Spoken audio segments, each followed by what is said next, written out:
పక్కనే ఒక ముద్దు కూడా అవ్వట్లేదు డాడీ మీకు అంతే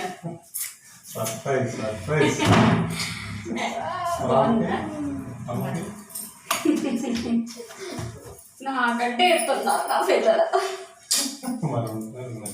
పొద్దునే వెళ్తారు మరి 5 o'clock లేసి స్టడీ చేస్తారా మీకోసమే